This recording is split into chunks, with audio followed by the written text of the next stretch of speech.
self-sabotage in and of itself as a thing that we are going to do something that's going to work against ourselves, that doesn't actually exist, because fundamentally all behaviors in some level are need fulfilling. So there is a part of you that has a very good reason to why it's not doing this action. Like, we are labeling it as inaction because the action is really, I should do this business thing where I'm hitting resistance to, but you're actually taking a different action. Like, I'm distracting, I'm eating ice cream, I'm scrolling through Facebook. So like, even the sentiment of I'm not taking action is actually a misnomer, because you are actually taking action.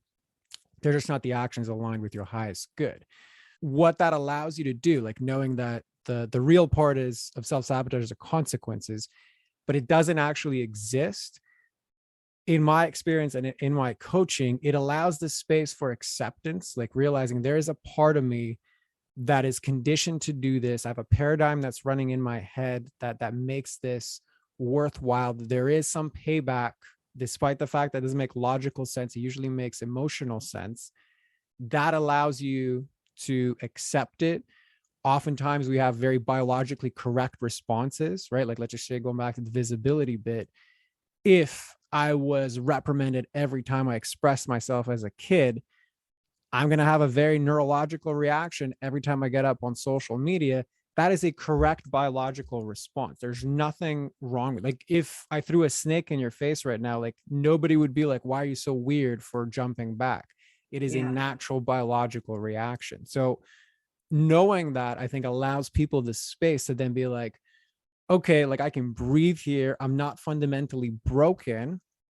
What can I now do to actually move in a different direction and actually work to, quote unquote, fix this? Or really it's about installing a different paradigm, installing a different behavior set. So that's always how I like to approach self-sabotaging, and give that grace to people right off the bat, so that they can stand more firmly and be more empowered to actually go ahead and change it, and so that the behaviors they do align with the results that they do want.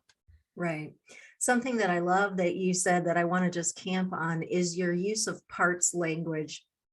And I think that we intuitively say, part of me wants to do this and a part of me wants to do that. But actually, there's a whole like psychological theory that uses parts language, internal family systems.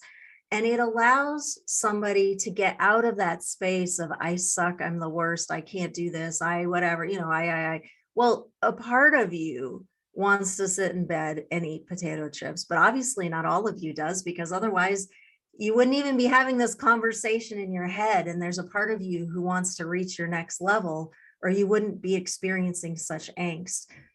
That kind of language really underscores the grace you're talking about, where it's not about letting yourself off the hook, but it's about giving yourself enough breathing room that you have the option of moving into that next space, or you have the option of being able to say, okay, yeah, a part of me wants to take a nap, but another part of me wants to go for a walk. How about if I support the part of me that wants to go for a walk?